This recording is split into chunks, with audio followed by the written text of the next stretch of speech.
And welcome back to another episode of Tech Pro Unicorn Podcast. I am your host, Michael Grace, and today I am joined by one of my own, which is awesome. I get to be joined by Sarah Concannon. She is I don't even know what official title we landed on. I think we landed on Strategic Services Consultant. And Sarah focuses primarily on our organizational change management practice, which is what we're going to talk about today. Sarah has a past that includes so many cool things such as writing. So Sarah likes to have a creative outlet with writing.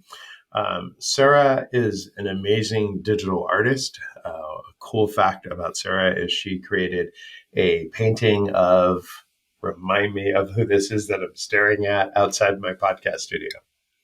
The painting you created. Yes. The poet. So that is, now that you've called me on that, I am Gorman. I was about to call her Gordon, Amanda Gorman. Yes. She was the poet who read at the last presidential inauguration. Thank you. A very inspiring poem. Yes. So Sarah painted just an amazing picture with really cool colors. I might take a snapshot and put it in the show notes down below. And she did it digitally, which you wouldn't believe when you actually see this. And then RPI was so smitten with it that we had it put on canvas and put in all the RPI offices. So Sarah's represented in everywhere that RPI is. Which is her cool kind of side talent. But at her core, she brings project management experience. She was a supply chain consultant. She brings change management, healthcare, so many other different industries from her past. She's a Prosci certified change practitioner and sits on our small but mighty team and serves a couple of our larger healthcare clients right now doing change management. So Sarah, welcome and thank you for taking the time. Thank you very much for having me. I'm excited to talk about change management. Cool. Maybe, I always start with, like the kids, right? The kids just coming out of college and they're like, oh, I think I want to be a change manager, but she was a project manager and now she's a change manager. Like what was kind of your impetus to move from the world of project management? What made you go, ooh, I'd rather be a change manager? That's a great question. For me, change management really marries a lot of the aspects that I liked and think I was pretty decent at when it comes to project management, and the more hands-on kind of individual people-focused aspects of functional consulting. So, my background was on the client side in supply chain. That was kind of my original wheelhouse. And I actually really enjoy doing functional consulting. But my ability to travel was limited. And that was kind of what led to my segue into project management, which I also really enjoyed. And change management is the application of it is kind of this lovely marriage of the two. There are a lot of tie-ins, very close tie-ins to project management, but you still really get that hands-on aspect of forming relationships with individual people on the client side and feeling like you're helping them through the project in a really tangible way. I love it. It's been an evolution. And one of the cool things about RPI is we really encourage our folks to find their own path and, assuming that everybody's providing value and able to stay billable and such, people are able to move around, which is kind of the story of almost everybody on strategic services, with the exception of our new BA, Austin, who just joined us. We've also had another episode with Daniel Janab, and he was a project manager and moved to be a change manager as well. I think change management is just cooler than project management. I think we can say that. change management is a term that's been around. I think recently it's kind of become this bigger word, and we call it organizational change management. What really is organizational change management? Because it's kind of a fuzzy word. Hmm. Yeah. So much of change management is kind of about bringing greater definition to that fuzziness, right? Because you're right. Change management is starting to get the recognition that it's still deserved for a long time. And I think that moment in the sun has kind of come about because organizations who may not previously have felt as strong a need for something like change management were suddenly having to move a vast majority of their workforce to a remote work model. Mm, And that was not a change that they were choosing. It was an external factor acting on their business. And their ability to operate. And there was really no choice but to adapt. And it was a big change, and it was a pretty short timeline too, right? There were a lot of things that businesses did not have a say in.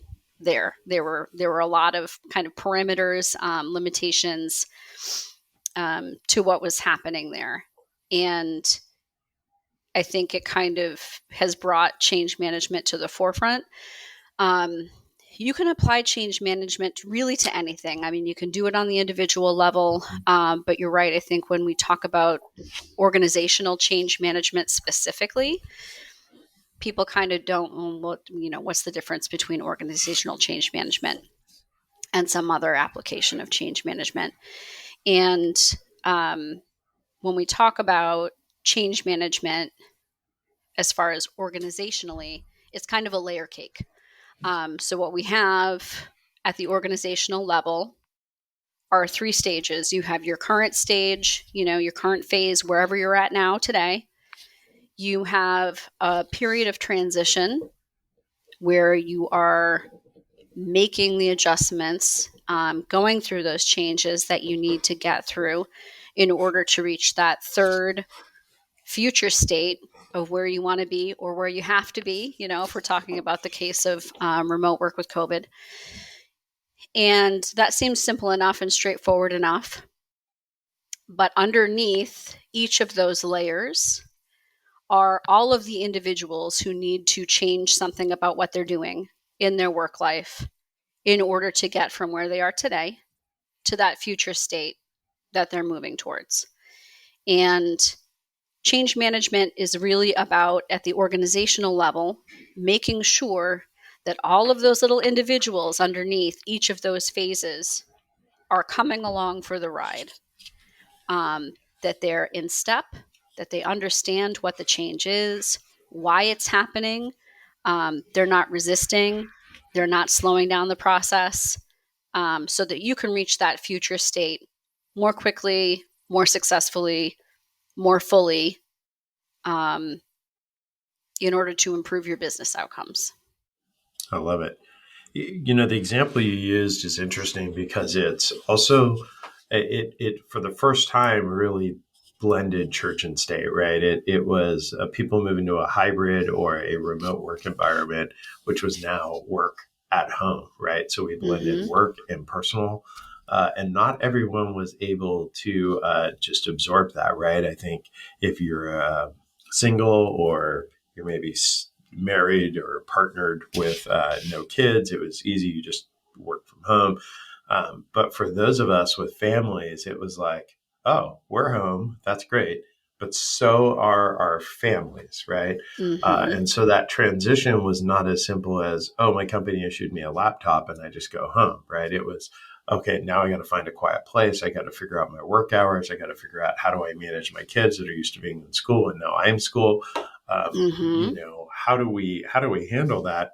And I think corporate America tried hard to get the technology aspect, but they weren't. I don't think they were really ready to support the employees in things like some sort of alternate work environments, care schedules. I mean, RPI adapted pretty well, But I think that a lot of companies, fell short on that people element that you talked about and didn't really account for um, people with families and such, and how do they just function. Yes, yeah, absolutely. And it's looking at the whole needs of the human being. Um, and that, that's definitely something where change management is so necessary and so effective. I mean, we just speaking personally, I'm not here to be a hypocrite. That being a change manager doesn't make me better than anyone else at how I react to change. It just gives me a better sense of the tools and the models and structuring that so that I can successfully work through my very human being reaction to change, which I still have. I'm still a person. Um, and we welcomed our third child in May of 2020. And that was an enormous adjustment to have, a baby in the middle of the beginning of a pandemic. Everything had been shut down. And even though I was accustomed to working from home at that point, I will say that in the beginning, when I first made the change from working in an office environment and being around colleagues and leaving my personal space to go to a professional space every day, that was a huge change for me. It took a lot of adjustment. Um, and, when the pandemic hit and everybody went into lockdown, it was less of a change for me than some others because my environment wasn't changing. But I was not accustomed to having every single member of my family in my physical space when I was working. So was something different happening for me as far as the physical space that I was working in at that point? No, but there were very impactful differences between pre-pandemic and post-pandemic for me. Um, and they involved other people, who I don't have complete control over. And that was an adjustment. And again, that change is occurring for these businesses at an Mhm. organizational level, right? All of these employees are having to shift and make huge changes. And yet, in order for that to be successful, you have to remember that every single one of your employees is an individual, and that change is going to look different for them, and they're going to have different needs to help make them successful. Some of them are just going to be hanging out at home with their dog now while they're working, and some of them are like me are going to have the equivalent of like a small home daycare happening in the background while they're trying to do their job and help clients. And kind of it's like the whole ocean is made up of a million drops of water, right? And to have an organization go through that transition successfully, all of these very human based needs and challenges need to be supported. I love it. Yeah. I mean, the people element, it's so easy to look at a project plan and be like, okay, these are the 800 steps I need to complete. And then this application will be live, right? And it's so easy to be like, okay, my brain understands that I'm a logical person. And if you don't take that human element into account, like, well, how does this make people feel, right? Do they want to do this? Do they not? What kind of training do they need? We were just at a client, um, and most of the clients, folks that were going through this change, they speak Spanish. They're part-time workers. They primarily speak Spanish, and the project had rolled out a great training program using videos in English. And when I talked to some of the folks, I said, "Oh, did you watch the videos?" And I was talking to them in Spanish, and they said, "No, I don't speak that language, and I don't have a computer at home." And so I tried to watch them on my phone, but they're not mobile enabled, right? And that's a great classic example of a company going, "Oh, I checked the box on training." But just because you offer training doesn't mean that it's effective or that it's received or that it's useful. And think about how that makes those employees feel. right? Their reaction was very much, the company doesn't care whether I learn this technology or not, because if they did, they would have taken just a moment to understand that I don't speak English and I don't have a computer and I have no way to watch these videos other than my phone. So obviously, the message that the company thought they were sending was, we've provided great training to our employees. Look at all these videos that are available for them to watch at their convenience. And the message that was received by the employee was, you don't care about me. This is in the wrong language, and I don't have anyone to watch this. And so you Right. obviously don't want me to participate. You don't even know me well enough to understand my needs. Mm-hmm. Yeah, that's a great example. Because so much of about this is, what does the human being need to be successful? I'm not here to tell anybody that every change requires change management. It doesn't. Um, I don't need to sell the Kool-Aid to everybody. The thing that we really need to look at when it comes to, how much of a impact is change management going to make on the success of my project, is thinking about how much of the return on the investment that I'm making in doing this is dependent on someone changing successfully, on my employees changing successfully. And with that training example, we're talking about, are you delivering the knowledge that these employees need so that they can develop the ability to do something differently? And the answer is no. I mean, you can create the greatest training program in the world, and if it is not going to effectively deliver knowledge and ability to those folks who need to make a change, that's not successful. You're not going to succeed there. You can put it all out there in the universe, and if it's not absorbed, that's the bottom line. I love it. I love the, not every project needs change management. Um, it really, is an analysis when we do change management engagement. We kind of assess, right? With the first thing we do is kind of pause and go, what's happening? Who's it happening to? How ready are they? And they might be very ready. The organization might be like, oh my God, finally we're going to do this. And they're all 100% engaged. And so you might need less change management than an organization that's like sitting there with crossed arms going, I don't want to do this. I don't understand it. Nobody asked me. The typical things you see on some projects. Um, so it's totally variable, which I kind of love, right? Because Mm-hmm. it can be scaled, right? It can be super small, like maybe you just need help. We used to do change management in a kind of a la carte fashion. Like maybe you just don't understand like how to develop a good training program, and you just need that help. And you don't need a change manager to do your communication strategy because you have a communications department and they're really good at that. And, that's all cool, right? You can like get help where you need it along the way. Yeah, absolutely. And so, just to give a little bit more insight for listeners around what that assessment process looks like, at the end of this process, we're arriving at where a client's project plots on a risk matrix. So, are they in a low risk matrix quadrant? Are they in medium or high?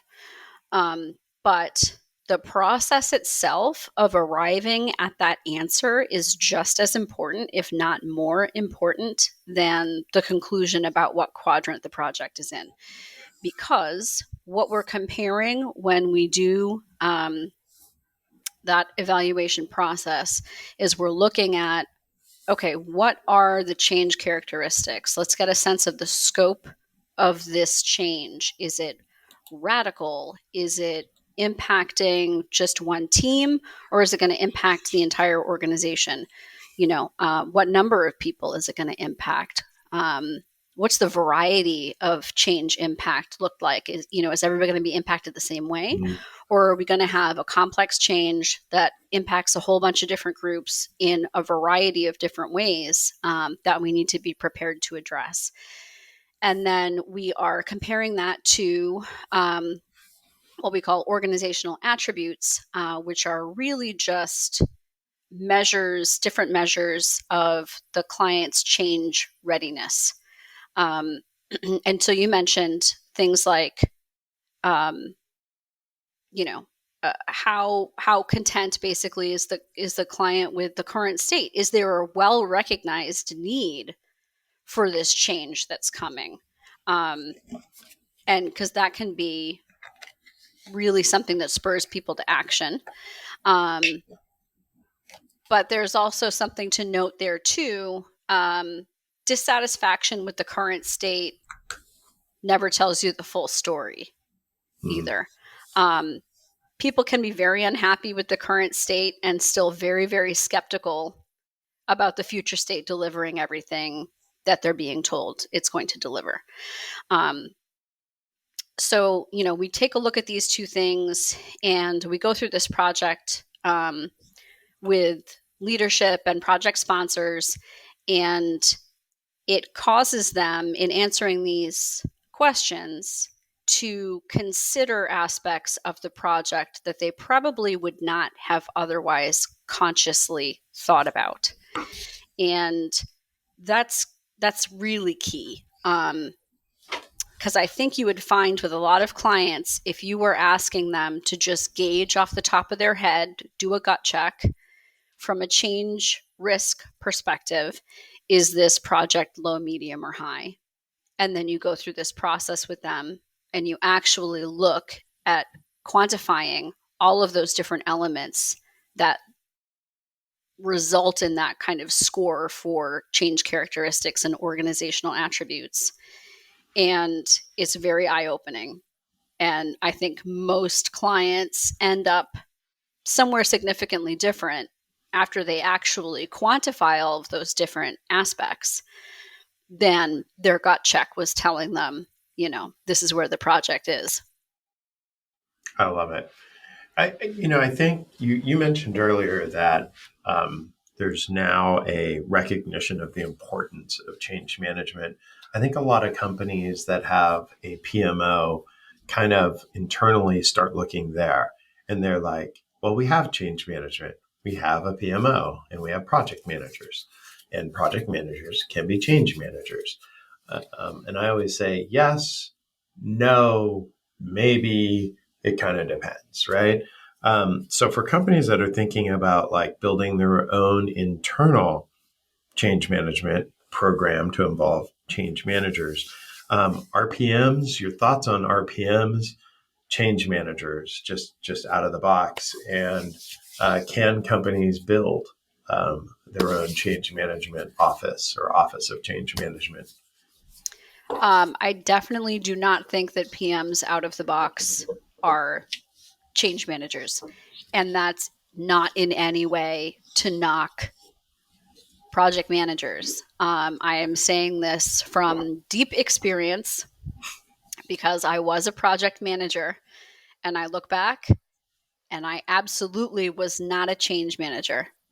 And I think if I had tried to be one or act as one, within the scope of my responsibilities as a project manager, I probably would not have been very successful. Um, I do think it's definitely possible for clients to build strong change management skills and integrate change management models into their project management. I don't think that those two things always have to be completely separate to be successful. Here at RPI, change management does not exist within project management, but we work very, very closely together. There's obviously a symbiosis there. But going from a project manager to a change manager, your objectives are a little bit different. Your approach is a little bit different. And I say a little bit, but really it's kind of significantly different. And I think it's just a matter of how many different things can you expect someone to successfully juggle? Project managers are responsible for a lot. And I think just looking at it again from that human perspective, um, we can't do an A+ job at everything all the time, especially if you get really different things added to your plate. And even though both things contribute greatly to the success of a project, um, I think you really need someone dedicated to the people side of the change. Because if you're trying to be responsible for the people side of the change and the technology side of the change at the same time, I think those competing priorities are too much. And I think you're going to really have a hard time unless there's a very competent, experienced change management, like exclusively change management, like dedicated counterpart on the client side. Um, I think that the people needs are probably going to suffer because you are going to have to, as the project manager, put those responsibilities ahead of the change management responsibilities. I think they suffer. Um, so for me, I think that's why it's key to have that separation there, to have someone who's able to focus on the people side of things without having to leave that on the cutting room floor in favor of the technology side of things. I love it. Um, as we looked at, right, how do we help, right? How do we enter the field? How do we take change management and stand alone and provide value to our customers, which has been really well received, right? I remember I can go 10 plus years back, when I was with Deloitte, we used to always have change management included.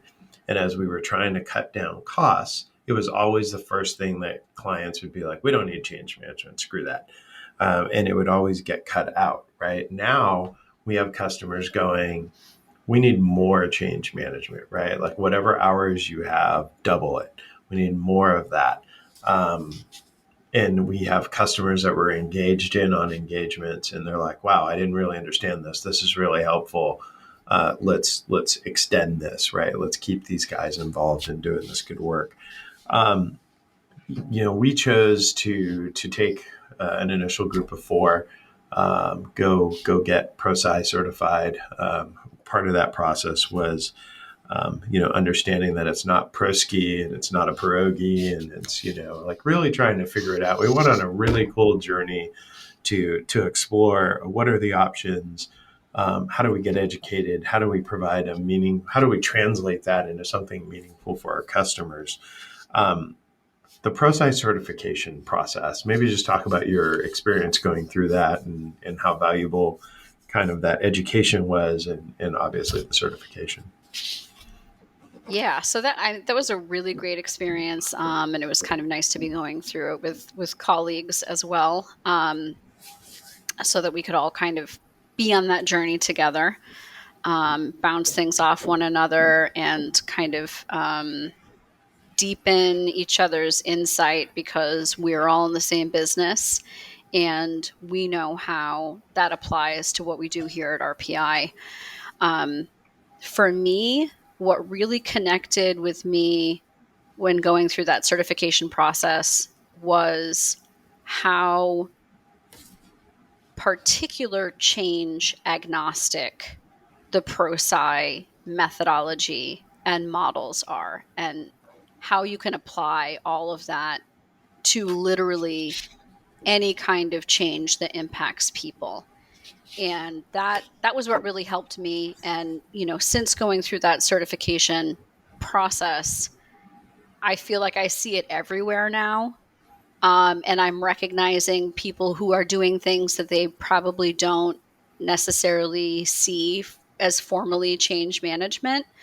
Um, I'll just kind of give you the benefit of an example because that was part of what Mm-hmm. helped me in going through that certification process was the individual leading that course giving examples in his own life. He happened to use one of his mother was elderly, And she really needed, for her safety and other people's safety, to stop driving, but she didn't want to give up her license. And so he kind of talked through that experience with her and how he used the ADCAR model on her to help her successfully navigate that change. And for anybody who's not familiar with ADCAR, it's an acronym, and it stands for the different sequential change elements that you go through in your journey from the current state to the future state. So you start out with awareness of the need for the change, desire to make the change, knowledge about, what you need to do to change, ability, which is demonstrating the skills, going beyond that knowledge and getting into how do I actually apply this and make it real in my life, and then reinforcement. So how do I sustain that change once I've made it? And now I just feel like I see it everywhere. I use it with my kids. We're going to be moving condos this summer. And I'm kind of using ADCAR. I feel like every parent has used some portion of ADCAR. They just weren't thinking about it that way. And I was also thinking about it in the context of, doctors, physicians use ADCAR all the time, and they're probably not thinking about it that way. But they start out with talking to their patient about awareness for the need for a change. Your cholesterol levels have come back high from your blood work. We really need to bring this down, and you're going to have to change your diet and exercise habits in order to do that. Desire. Here's how that's going to improve your life and probably lengthen your lifespan. Knowledge. You might say, like, here are some pamphlets on healthy eating, here are some low impact exercises that you can easily integrate into your life. And if that doesn't kind of translate into ability, maybe the patient is struggling with that, they might refer them to a nutritionist who can kind of help them develop that ability and actually apply a healthier diet to their lives and figure out what things that they can reasonably cook or prepare for themselves to help bring those cholesterol numbers down.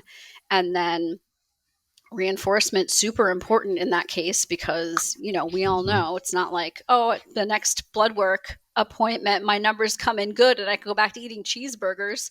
All of those gains are lost if the person thinks that, like, I've done it, like, thumbs up. The doctor gave me an A+ on that particular round of blood work, and, I'm going back to cheesecake. So, how do you support that? How do you make those changes stick for the long term so that that person continues to be in a healthy range for their cholesterol numbers? So, that was really, apart from the, methodology and the models and the techniques and tactics and all that stuff, it was the application of all of those things that I was learning to potentially every area of my life and not just my work that really kind of blew my mind. I love it. It was such a cool experience. And I think we pivoted really quick to go, how do we practically help our customers with this? So we're not, preaching academia to them, and we're giving them practical application that has meaningful purpose. You'll hear RPI always talk about, like, we're a blend of the fluffy prettiness that you get with all these big firms that give you this great big PowerPoint deck, and you're like, wow, this is amazing. And then you read through it and you go, well, it's nice looking, but there's nothing really valuable in here that's actionable. Right. And we want to make sure that we're always providing that value. And I think our change management program really does that. We linked it up with our implementation methodology. We kind of built it in and integrated it. We built it into all of our offerings, meaning almost everything that we have that we offer from RPI has some sort of change management capability in it, so that we're always addressing the people side of the house. As you kind of sit, where do you see it going next, right? We've talked about a few cool things. We always say the easiest way to expand an offering is where our customers are asking us to go, right? And they're kind of pulling us in different directions. What's your vision towards where you see the change management offering going? Not surprisingly, it's a focus on empowering their people. Um, we do some people manager coaching. So anybody in these impacted departments who have people who report to them, if they're considered a manager or a supervisor, um, transferring these lessons to them. We don't want to be gatekeepers of this knowledge, right? We have not done our jobs very well if we're not leaving change management knowledge behind for them that they can continue to apply to this change and that they can apply to future changes on their team, at their organization, even in their personal lives, like I was talking about. So it's about empowering those people managers to understand their role and their responsibilities and the kind of impact that they can have by supporting change management. And then you kind of go down a level too. And what is really exciting me these days are the Change Champion programs that we are running for our clients, because that's really kind of at a grassroots level. And, when you're talking about kind of pushing out a training program that's in a language that the recipients can't understand, I think we've all been on the receiving end of a change at work where we felt like no one asked us, no one cared how we felt. There were no avenues for us to provide feedback and have it be heard and have it responded to and to have it channeled to the right people. It's incredibly powerful to feel like the people making decisions care and they want your input and they're actually going to listen to what you have to say. And I think often that is the cause alone of so much resistance, because a lot of us just kind of have it in our nature to be contrarians. As soon as someone tells us that we have to do something because they said so, we don't want to do it. And yet, in the business world, that is the approach that so many, corporations or organizations take to pushing out change to their employees. And you're going to have that knee-jerk reaction of people resisting. And the more resistance that you have, the longer it's going to take for your project to be successful. You can have the best design system in the world. We're really great at what we do. We're great at designing these systems around your business needs. We are great at building them. We are great at implementing them. We are great at development and troubleshooting and everything else. But if you have people who are hell bent on not using the system as designed, or trying not to use it at all, or trying to revert to their previous not leading practice processes, to kind of retain some feeling of autonomy and power. Like sometimes resistance is just about, I need to feel like I have some sort of ownership, that I have some sort of autonomy, that I don't just have to do what someone tells me I have to do all the time. And resistance is an insidious enemy. And so the more that you can empower those folks on a grassroots level to support the change by treating them like the adults they are and helping to get them on board, because you're showing them the value propositions, you're showing them the benefits, the gains, the pain point relief. That creates this really strong foundation of support, as well as a bi-directional feedback loop. So you're not just pushing out communication to them. You are getting input, you're getting feedback. You're hearing, I couldn't understand this training, or I think there's a gap here. All criticism is an unmet need. And that's an important thing to pay attention to. It's not just to be dismissed out of hand. And so these Change Champion programs can be really, really powerful creating that organization-wide organic support for a project, helping to socialize the messaging, but also making sure that you're hearing the types of things that you might need to hear from the people who are being impacted, and that you're responding to them in the right way, whether it's resistance for resistance sake, or whether they're really pointing out to you that something has been missed or something could be better, and you have the opportunity to respond to that. Um, and just that simple act of responding, hearing a question, giving them the information that they were missing, providing clarity, and having them feel like you're communicating with them openly and honestly is hugely impactful. And it cuts down resistance a lot because it makes people feel like they're not just being treated as pawns to be moved around, and they're going to make this change because they have to or else. I love it. Change champions is a word that I think a lot of people misunderstand. Right? They think, oh, yeah, all our managers will be change champions. Yes, no, maybe, sort of.